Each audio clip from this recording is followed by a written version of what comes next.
오늘 이 설교의 말씀도 우리의 정체성을 다시 확립하고 우리가 믿는 예수님이 누구신가를 다시 한번 확인하는 그런 본문의 내용입니다. 우리는 계속 몇 주에 걸쳐서 이 오병이의 사건과 물 위를 걸어가시는 그 사건과 오늘 이 사건을 통해서 과연 우리가 믿는 예수님이 누구신가?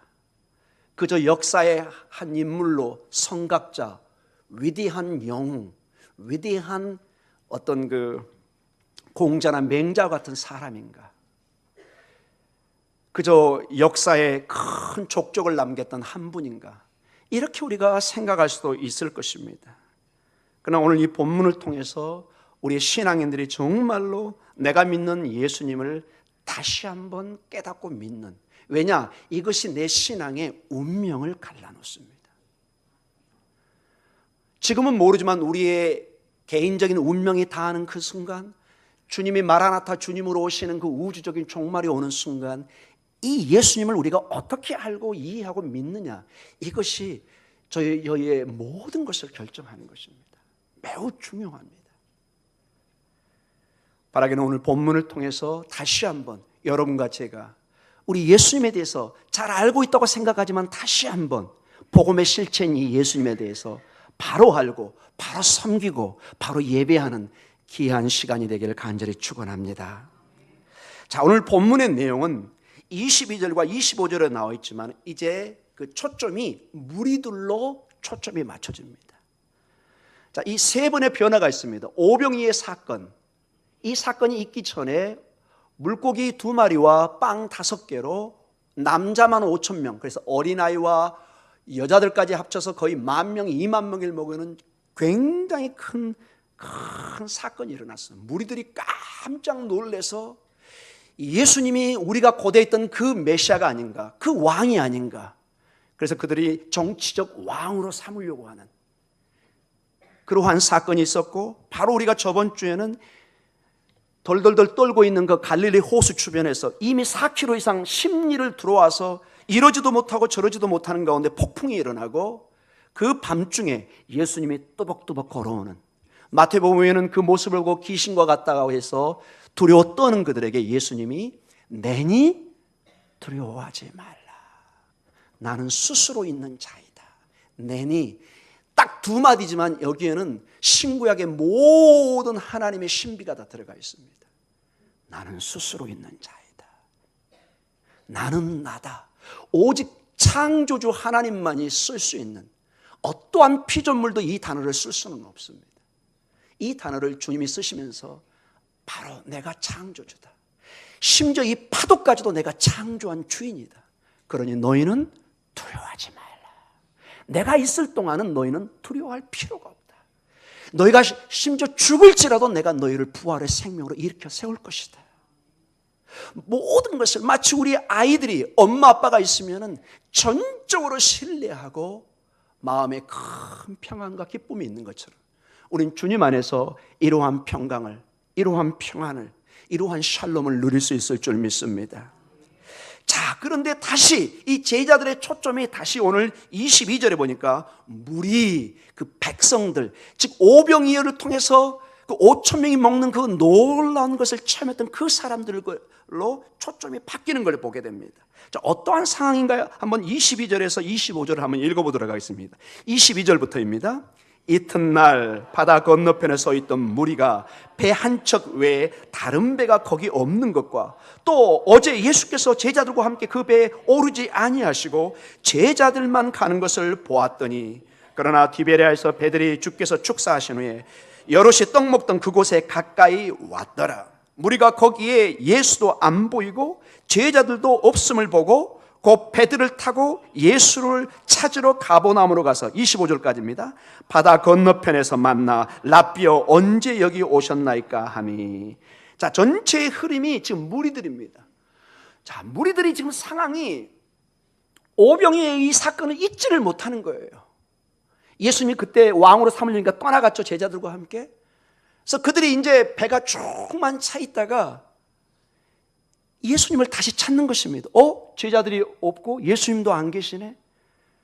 그러나 이 예수님을 계속 찾아야 되는 그러한 상황에 오늘 23절에 보니까 여럿이 떡 먹던 그곳까지 가까이 와 있습니다. 그러나 제자들도 안 보이고 예수님도 안 보여서 아하, 이들이 가버나움으로 갔구나. 제자들이 떠나는 걸 봤거든요.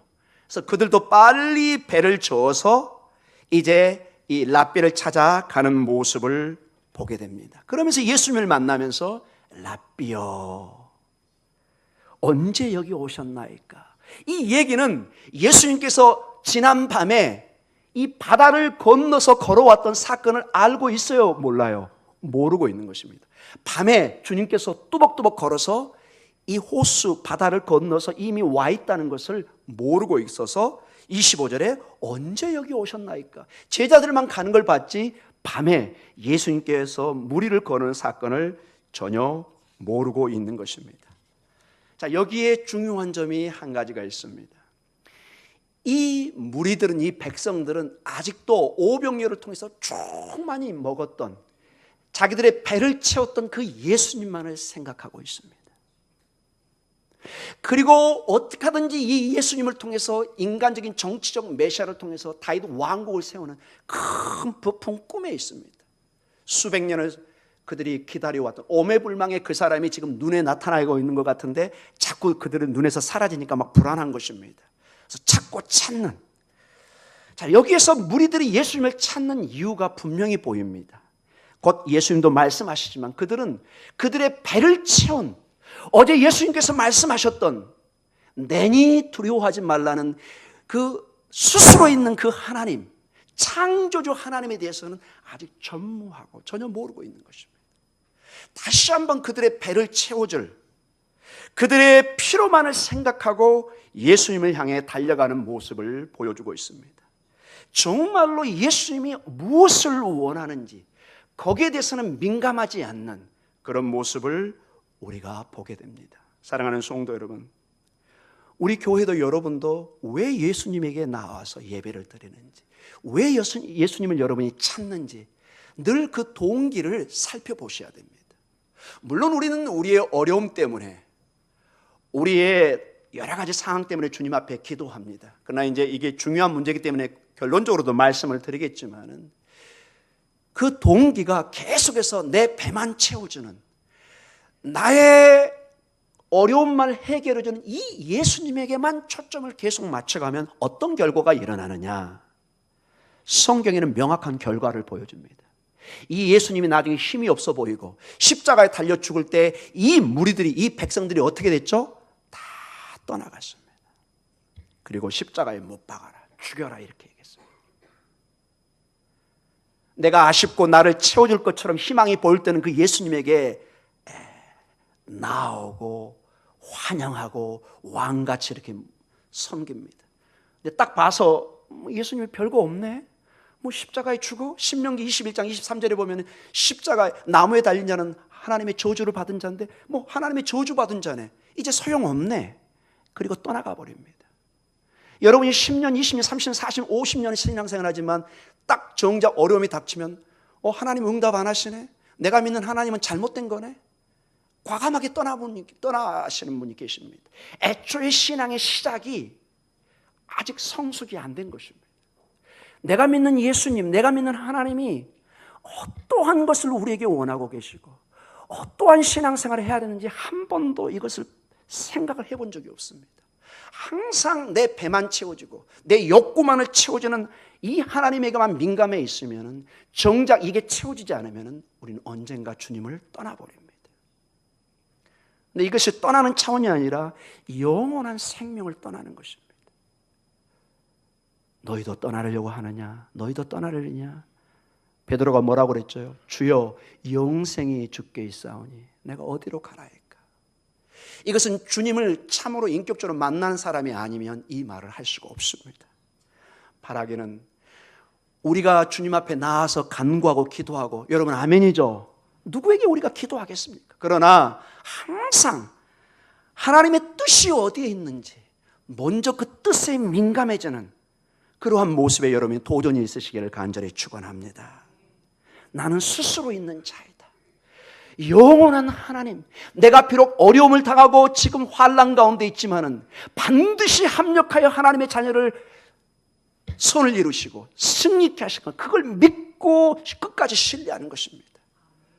중간에 나에게 어려움을 준다고 에이 하고 돌아서는 세상의 믿음이 아니라는 것입니다. 여기 성경이 나오는 군중들의 믿음이 아니라는 것입니다. 자, 이들이 정확하게 어떤 믿음을 가지고 주님을 찾았는가를 주님은 하나님이시기 때문에 정확하게 진단을 내립니다. 26절입니다. 우리 6장 26절을 같이 읽도록 하겠습니다. 예수께서 대답하여 이르시되 내가 진실로 진실로 너희에게 이르노니 너희가 나를 찾는 것은 표적을 본 까닭이 아니요 떡을 먹고 배부른 까닭이로다. 이 군중들이 말합니다. 라삐어 언제 여기 오셨나이까? 라삐어 굉장히 존중의 언어입니다. 극존칭입니다. 선생님, 스승님. 그러나 이 단어는 주님과는 비교할 수 없는 단어입니다. 여러분 이미 우리 마태복음에서 한 힌트를 얻었습니다. 주님, 큐리오스, 주님이라고 예수님을 부르는 사람은 항상 인사이더, 안에 있는 사람, 구원받는 백성들입니다. 그러나 믿지 않는 사람, 영원한 하나님의 약속에, 하나님의 생명에 떨어지는 사람이 주로 용어가 뭐였죠? 선생님. 그 이상 발전하지 못해요. 예수님을 선생님 차원으로 보는 사람들은 절대로 영생의 차원으로 들어올 수가 없습니다. 여러분 선생은 많습니다. 여러분 인류에 얼마나 위대한 스승들이 많나요? 사랑하는 성도 여러분, 이분들은 랍비 수준을 떠나질 못합니다. 그래서 주님은 얘기합니다. 아주 강한 언어를 씁니다. 예수께서 말씀하시는데 여러분 어떤 단어를 2번 반복하면서 그들에게 이르죠? 진실로 진실로. 이거는 유대 표현의 가장 강력한 말씀 중에 하나입니다. 아멘 아멘이란 말입니다. 아멘 아멘으로 너희에게 말하노니, 이 얘기는 너희가 반드시 깨닫고 들어야 된다는 것입니다. 이것은 그들에게 영원한 운명이 갈리는 생명의 문제라는 것입니다. 이거는 가볍게 듣고 떠날 문제가 아니라 반드시 그들이 새겨들어야 될 내용 중에 하나인데 뭐냐, 너희가 나를 찾는 것은, 너희가 나를 정말로 이렇게 보고 싶어하는 것은 정말로 내가 하나님이시고 영원한 생명이 있어 그런 측면이 아니라, 표적을 본 까닭이 아니라, 즉 표적이 뭐죠? 5,000명, 10,000명, 20,000명을 먹었던 그 사건입니다. 그 사인을 보면서 예수님은 원하셨습니다. 이것이 구약의 만나를 주셨던 그 광야에서 기적의 만나, 마제, 이게 무엇이냐 이 뜻입니다. 만나의 원래 뜻이 이게 무엇이지? 한 번도 체험 못했던 어떤 음식이 떨어진 것입니다. 즉 하늘에서 하나님이 주신 특별한 생명의 양식이었습니다. 그들은 이 양식이 오직 여호와 하나님이 주셨다는 것을 믿고 있었습니다.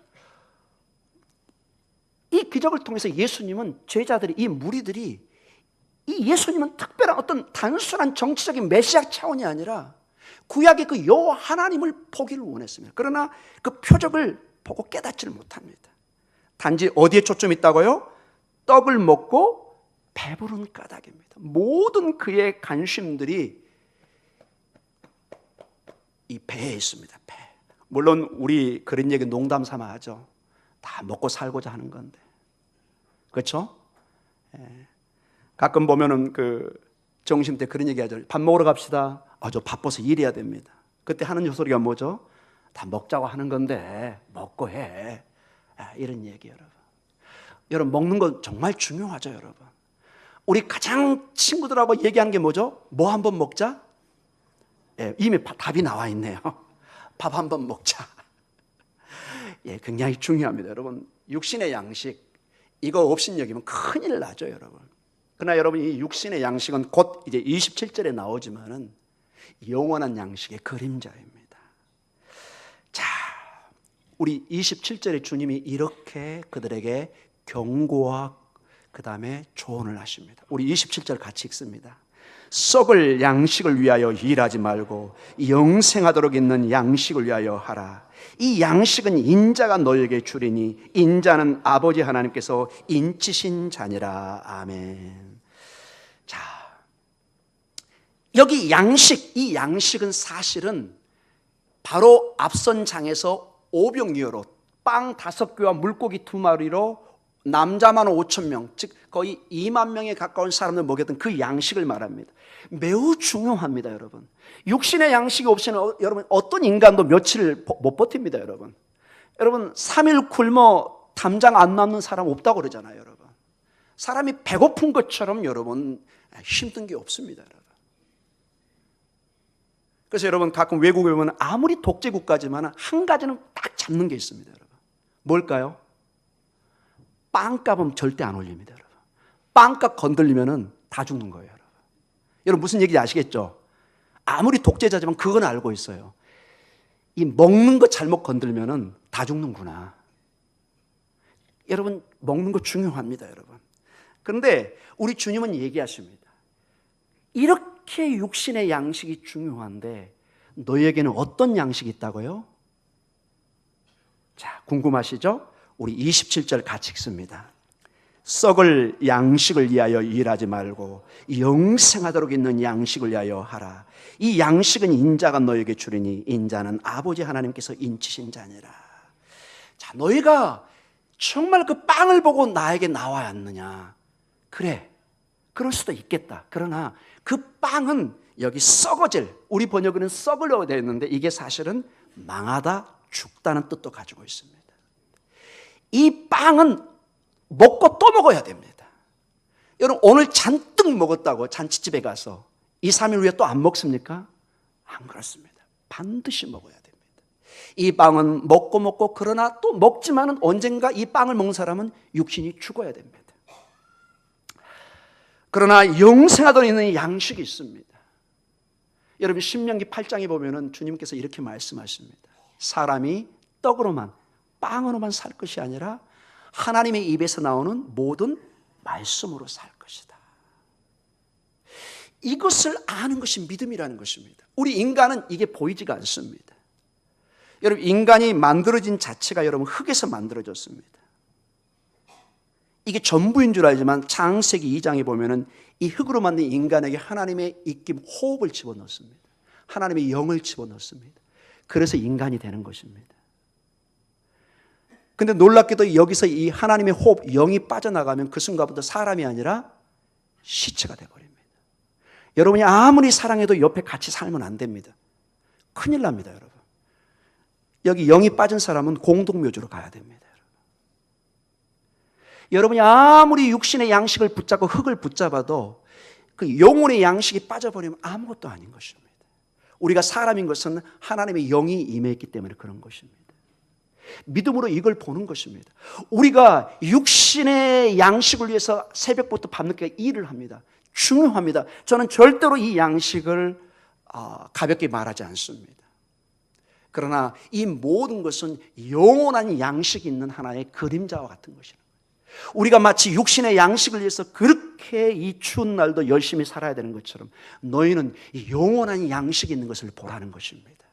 이 예수님을 통해서 하나님을 통해서 이 빵을 주는 그 하나님을 통해서 영원한 양식, 영생하는 양식이 있는 것을 너희는 보라. 이렇게 말씀하는 것입니다. 여러분 세상의 양식이 중요하지만 이 영원한 양식을 보지 않고 여러분이 어떤 일을 해도 어떤 행복도 영원한 영생을 얻을 수는 없습니다. 세상의 비극이 뭐냐? 우리의 모든 사람이 행복을 찾습니다. 왜 그렇게 열심히 일하고 돈을 버십니까? 행복하기 위해서요. 잘 먹고 잘 살기 위해서요. 맞는 얘기입니다. 그러나 거기까지 세상의 기준입니다. 그러나 여러분도 알고 저도 알고 그것이 몇 년 못 갑니다. 다 잠시뿐입니다. 여러분이 아무리 화려한 집을 사도 수십 년 그거 기뻐할 수 없습니다. 제가 어젠가 잠깐 보니까는 그런 내용이 나와 있더라고요. 우리나라가 곧 지금 우리나라의 60% 이상이 다 아파트 집입니다. 이게 곧 30년이 넘는 고령화가 돼가지고 아무리 좋은 아파트도 거기서 녹물이 나오고 지금 막 수도관 막 관들이 터져 나옵니다. 이번에 강남의 한 건축물이 막 흔들려가지고 막 대피하는 소동이 일어났잖아요. 사랑하는 성도 여러분, 우리 인간의 그 어떤 것도 이렇게 조미 먹고 녹슬고 상합니다. 우리의 행복 영원할 것 같지만 절대로 가지 못합니다. 이 하나님 영원한 생명과 함께하지 않는 그 영원한 것을 추구하는 자체가 불가능하다는 것입니다. 우리가 그토록 찾는 그 즐거운 복을 거기에 우리가 굶주려 하고 어쩌든지 행복을 찾아 나아갑니다. 그러나 이 영원한 양식을 떠나서 행복을 찾는 자체가 벌써 우리의 영혼이 떠난 이 육체로, 이 시체로 살겠다는 것과 동일한 것이라는 것입니다. 우리의 몸에는 반드시 하나님의 영, 하나님의 기운이 함께해야 정상적인 하나님의 형상의 인간이 될 줄 믿습니다. 이것을 알라는 것입니다. 이 순서를 잃지 말라는 것입니다. 저는 이 말씀을 준비하다가 어리석은 한 부자의 비유가 생각이 났습니다. 여러분, 이걸 한번 가만히 보면서 이 무리들과 이 사람과의 한번 관계를 보면서 정말로 우리가 어떠한 신앙의 도전을 받아야 될지 한번 생각해 보기를 간절히 원합니다. 이 비유는 예수님이 직접 주신 것입니다. 다른 누구의 글도 아니고 예수님이 직접 하신 말씀입니다. 우리 누가복음 12장 16절에서 21절을 천천히 같이 한번 읽도록 하겠습니다. 읽습니다. 또 비유로 그들에게 말하여 이르시되 한 부자가 그 밭에 소출이 풍성하매 심중에 생각하여 이르되 내가 곡식 쌓아둘 곳이 없으니 어찌할까 하고 또 이르시되 내가 이렇게 하리라 내 곡간을 헐고 더 크게 짓고 내 모든 곡식과 물건을 거기 쌓아두리라. 또 내가 내 영혼에게 이르되 영혼아 열에 쓸 물건을 많이 쌓아두었으니 평안히 쉬고 먹고 마시고 즐거워하자 하리라 하되 하나님은 이르시되 어리석은 자여 오늘 밤에 내 영혼을 도로 찾으리니 그러면 내 준비한 것이 누구의 것이 되겠느냐 하셨으니 자기를 위하여 재물을 쌓아두고 하나님께 대하여 부요하지 못한 자가 이와 같으니라. 아멘. 사랑하는 성도 여러분, 혹시 이 얘기를 가지고 여러분 오해가 없으시기 바랍니다. 그럼 열심히 살지 말라는 건가? 그럼 사업하지 말라는 건가? 여러분, 전혀 그 뜻이 아닙니다. 여러분이 열심히 살아서 이 나라가 살고 이 교회가 살고 우리가 가정이 살고, 여러분, 저는 절대로 이런 것에 반대하지 않습니다. 오해가 없기를 바랍니다. 순서의 문제입니다. 순서. 이걸 좀 더 설명하겠습니다, 여러분. 자, 19절에 보니까 세상 사람들의 특징이 뭐냐? 돈을 벌어서 특징이 나옵니다. 세 가지의 특징입니다. 쉬고 먹고 마시고 즐거워하자. 여러분의 꿈이 뭔가요? 대개 세상 사람 얘기 들어보면 그럽니다. 은퇴 이후에 넉넉한 은퇴 자금으로 오늘같이 추운 날 제주도 가서 좀 마음껏 즐기고 오고 올레길도 한번 돌아보고 막 전화가 옵니다. 친구야, 올레길 내가 비행기값 호텔까지 다 끊어놨다. 이 얘기 안 했으면 안 가려고 했었는데 비행기하고 호텔까지 끌어놨다는데 주일이고 뭐고 그냥 가고 싶습니다. 여러분, 그래서 대단한 분입니다. 여러분 그런 전화 분명히 받으셨을 텐데 이 자리에 나와 있는 것입니다. 제가 목사가 아니라면 저는 그쪽으로 갈 방향이 아주 높습니다. 그 유혹이 엄청 셌겠죠, 여러분. 크루즈 타고 돌아다닐 생각합니다. 여러분, 다 그것도 좋습니다. 여러분, 내 돈 내가 쓰는 건데. 그러나 여러분, 20절에 얘기합니다. 너희가 그렇게 살도록 쉬고 먹고 마시고 즐거워하는 거기에만 초점을 맞추도록 내가 너에게 건강을, 이 사업을, 이 물질을, 이 가정을 준저로는 생각하느냐. 20절에 그런 사람에게는 어리석은 자야, 어리석은 자야, foolish, 이 미련한 자야.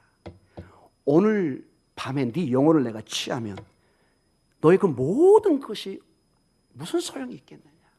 네가 그런 인생을 얼마나 즐길 수 있다고 생각하느냐. 사랑하는 성도 여러분, 핵심이 21절입니다. 우리 목사님 21절을 좀 보여주시기 바랍니다. 여기에 모든 핵심이 달려 있습니다. 같이 읽습니다. 자기를 위하여 재물을 쌓아두고 하나님께 대하여 부요하지 못한 자가 이와 같으니라. 여러분, 재물은 하나님의 축복입니다. 아멘이죠. 근데 이 재물을 자기가 먹고 쉬고 마시고 즐거워하는 데만 쓰는 거예요. 하나님이 주셨다는 걸 잊어버리는 거예요. 하나님에 대해서 부요한 것을 잊어버리는 거예요.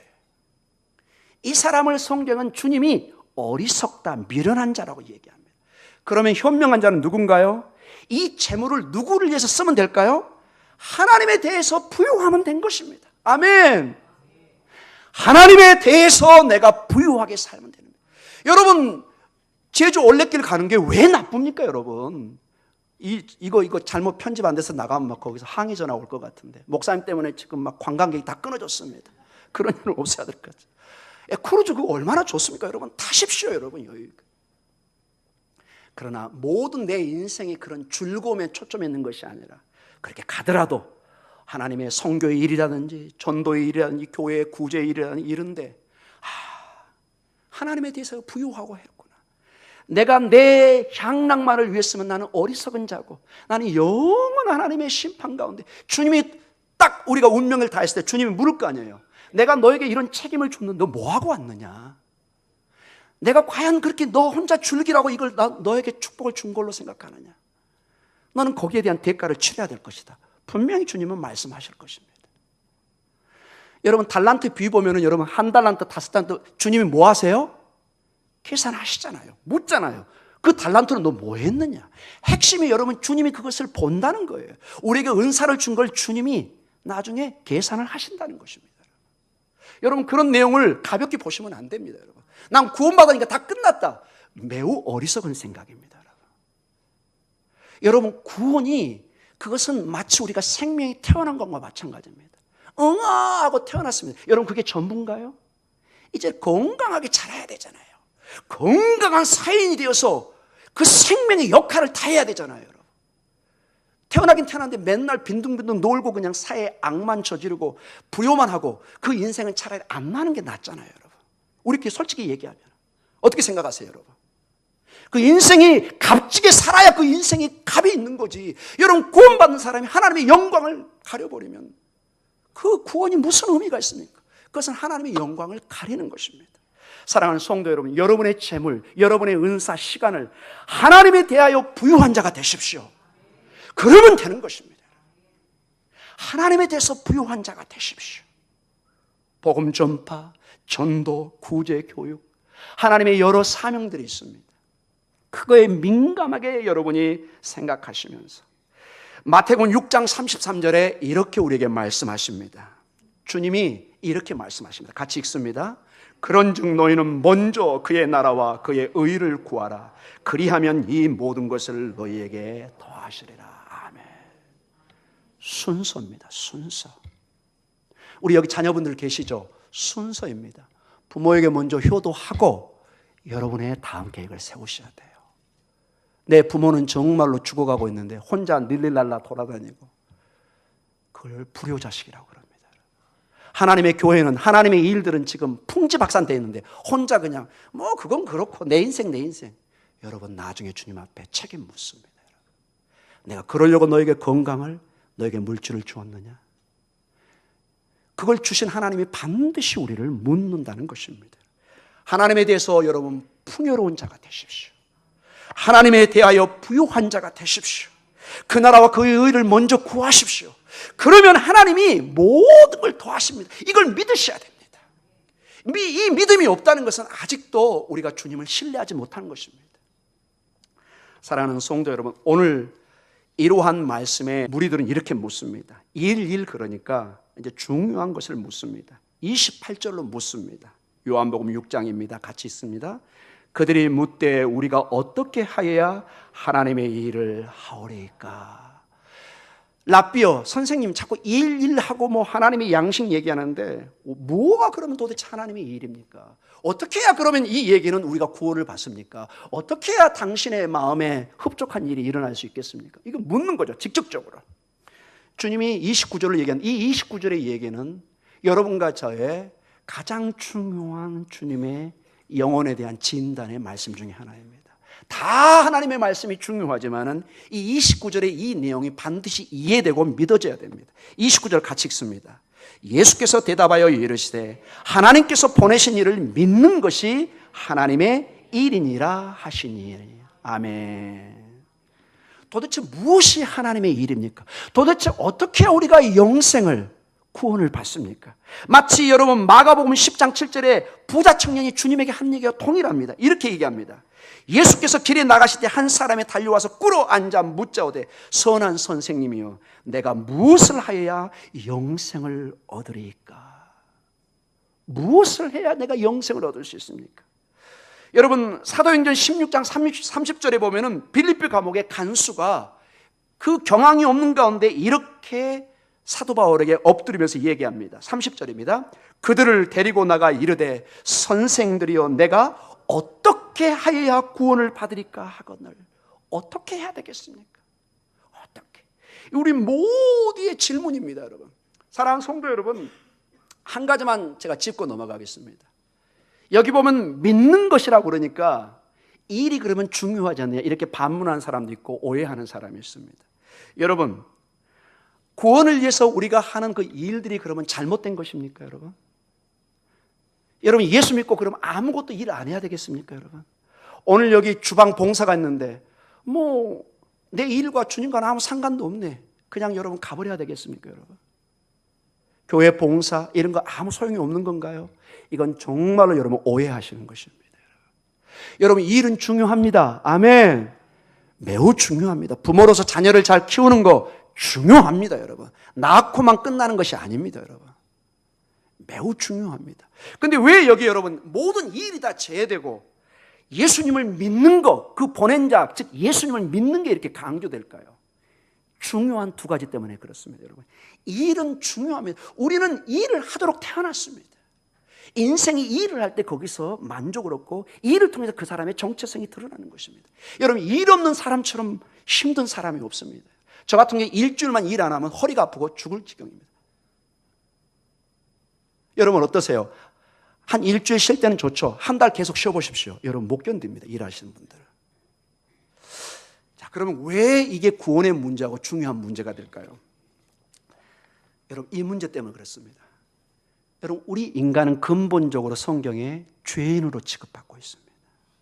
이사야 64장 6절에 보면은 무릇 우리는 다 부정한 자 같아서 우리의 의는 다 더러운 옷 같으며 우리는 다 잎사귀같이 시들므로 우리의 지약이 바람같이 우리를 몰아간다. 시적인 표현이 있습니다. 우리는 근본적으로 죄인이기 때문에 아무리 의로운 일을 하려고 해도 구원에 이르는 일을 할 수가 없다는 것입니다. 근본적으로 우리가 한계를 가지고 있습니다. 내 일로 도움은 줄 수 있지만 하나님의 구원, 영생으로는 갈 수 없다는 것입니다. 이 말씀은 중요하기 때문에 같이 읽겠습니다. 로마서 3장 23절입니다. 같이 읽습니다. 모든 사람이 죄를 범하였음에 하나님의 영광에 이르지 못하더니. 아멘. 일 중요합니다. 열심히 해야 됩니다. 그러나 우리의 일은 구원받은 사람이 하나님의 영광을 위해서, 하나님의 교회를 위해서 하는 거지 구원받기 위해서 하는 일이 아니라는 것입니다. 이미 근본적으로 우리는 죄인이기 때문에 하나님의 누구도 하나님의 영광에 이를 수 없습니다. 오직 우리가 할 수 있는 것은 그래서 온전하신 분, 어떠한 흠과 흠결이 없는, 흠도 없고 점도 없는 그 예수님, 그분을 믿음으로 그분의 의가 우리에게 전가되도록, 그분의 의가 우리의 의를 대신하도록 우리가 믿음으로 대치시키는 것입니다. 사랑하는 성도 여러분, 결론적으로 말씀을 마치겠습니다. 우리는 어떻게 구원을 얻습니까? 어떻게 해야 하나님의 일을 합니까? 오늘 본문에 보니까 29절에 다시 한번 읽도록 하겠습니다. 같이 읽습니다. 예수께서 대답하여 이르시되 하나님께서 보내신 일을 믿는 것이 하나님의 일이니라 하시니. 아멘. 여러분, 여기서 믿는 것이라고 우리말로는 이렇게 단순하게 적혔는데 이게 문법상 ing를 강조하고 있습니다. 한 번 믿고 맞는 것이 아니라 계속 믿는 것입니다.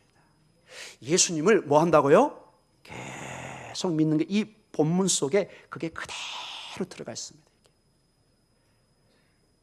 어제 믿고 오늘 믿고, 이 믿음이라는 건 계속 내가 확인하는 것입니다. 매 기도마다 삶 속에 내가 주를 믿나이다. 물론 새롭게 믿는다는 뜻이 아니죠. 늘 그 믿음을 너희는 두려움과 떨림으로 너희의 구원을 이루어가라. 거기도 전부 다 ing, 진행형으로 해놨습니다.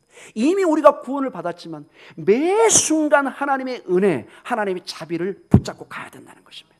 난 믿었으니까 이제 하나님의 은혜도 필요 없고 내 마음대로 내가 이제 선다. 이게 아니라는 것입니다. 마치 아이들이 엄마, 아빠의 손을 잡고 점점점 자라듯이 우리는 매 순간 주의 손을, 은혜의 손, 자비의 손, 긍휼의 손을 잡고 우리의 믿음을 진행해 가는 것입니다. 사랑하는 성도 여러분, 이 주를 믿는 것이 하나님의 일입니다, 여러분. 유일하게 우리가 이 영생을 얻는 길, 유일한 길이 뭐냐? 그 하나님이 보내신 그분, 즉 예수님을 믿는 것입니다. 사랑하는 성도 여러분, 이제 결론적으로 마치겠습니다. 이분을 믿고 이분에 대해서 우리가 부유한 자가 될 때, 여러분의 시간, 여러분의 은사들, 여러분의 모든 건강, 모든 것들이 하나님의 풍성한 영광으로 드러날 줄 믿습니다. 아멘. 아멘. 오늘 설교가 좀 어려운 내용도 있었을 것입니다. 그러나 주의 자비를 통해서 여러분이 풍성한 주의 은혜가 넘치기를 원하고, 여러분의 믿음의 삶에 큰 자유함이 있기를 원합니다. 진리를 알지니 진리가 너희를 자유케 하리라. 주님은 우리를 억압하지 않습니다. 우리에게 풍성한 자유를 주고 열심히 일하게 하고, 하나님이 힘도 주고 지혜도 주고 길을 열어주시고, 이번 주에 여러분에게 귀한 하나님의 사람들을 붙여주실 줄 믿습니다. 그 일을 통해서 하나님의 영광, 하나님의 은혜, 즉 하나님의 부유함을 드러내는, 하나님께 잘했다 칭찬받는 복된 여러분 되시기를 주의 이름으로 간절히 축원하고 기도합니다. 기도하겠습니다.